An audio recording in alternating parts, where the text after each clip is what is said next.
All right, back with another video, and for today, the topic's going to be navigating the holidays. So, and this is through the context of trying to stick with a diet, nutrition plan, adhering to the program, whatever it is. So, obviously, with the holidays coming up, I figured that this is a relevant topic. And generally, how I look at this is kind of two approaches.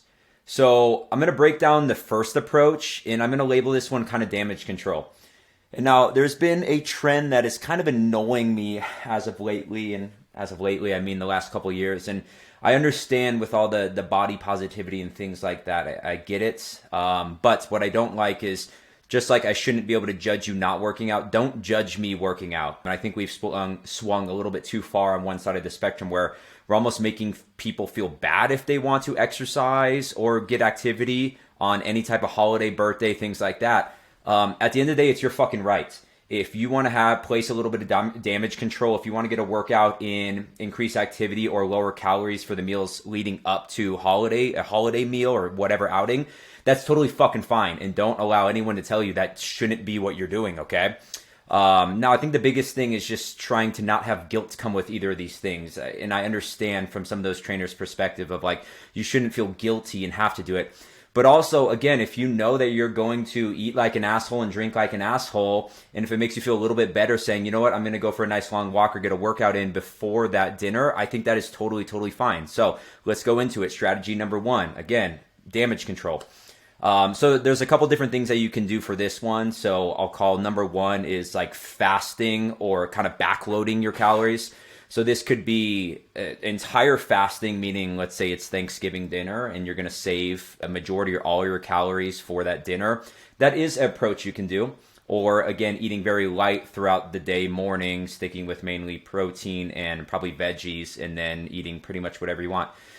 Now, to play devil's advocate, this is kind of the negative of this, is people say that it can promote binge behavior, which I understand, and I fell victim to this many, many times. So I think the biggest thing is just being realistic and practical about it, utilizing it and as a tool or strategy that you place from time to time again. But do I think you should do this every single day where you just essentially fast starve yourself and then just binge? It's probably not the best thing, okay? So then number two is going to be lowering calories throughout the week to essentially bank more calories for that weekend or whenever that outing is. So again, all of these come down to manipulating calories, whether we're doing it like on a micro, like on the day or on the week of or things like that. So I've done this strategy with clients just throughout the year as well, where they're like, you know what, I just fall off my nutrition plan or macros during the weekend. I eat plus 500 or 600 calories Saturday, Sunday than what I do Monday through Friday.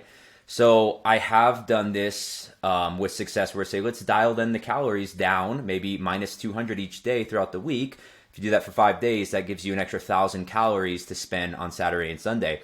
So again, essentially just dialing down your calories slightly leading up to the day of whatever that outing, holiday, celebration, whatever is, okay? And then let's see. And then we also have from the other side, the output side. So increasing activity, caloric output throughout the day/week. Essentially just burning more calories to set your maintenance calories a bit higher acutely. More steps, getting in a workout, going for walks, whatever. So again, this is another approach, but instead of dialing back the input, the calories that you're eating, you were going to dial up the output. And there's a lot of different ways you can do that. Again, you can do that more throughout the week. So we're increasing steps. So let's say you're 8,000. Let's push up to 12,000 leading up to Thanksgiving or whatever. Essentially just, again, trying to set that maintenance calories a little bit higher, trying to bank some calories and things like that. You can also do that the day of. So essentially, at the end of the day, you're just going to either manipulate input or output when we're talking about calorie intake or calorie output or burn or and again, I just want to say you don't have to do any of these things. And that's going to lead me into approach number two. And that's just enjoy yourself. Here's the thing. Getting off the plan for one day, or like even if you took every single holiday and birthday of you and just close loved ones and said, I'm just going to eat like an asshole, there's not enough days to totally fuck up the year so long as you're on track the other 55 days.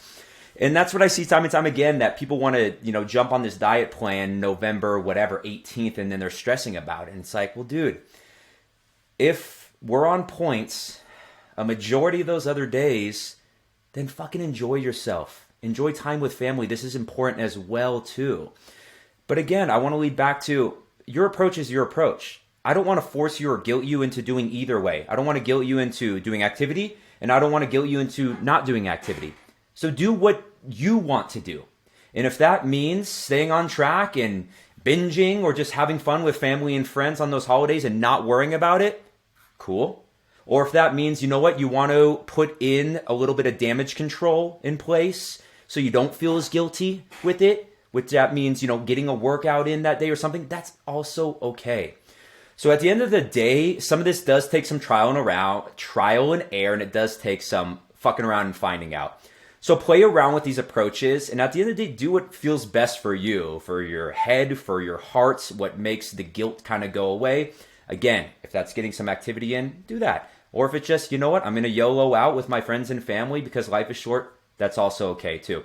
So let me know what you guys think below. Drop down any comments of strategies you like to do, or what is your preference? Do you just go off the rails or have fun on these days?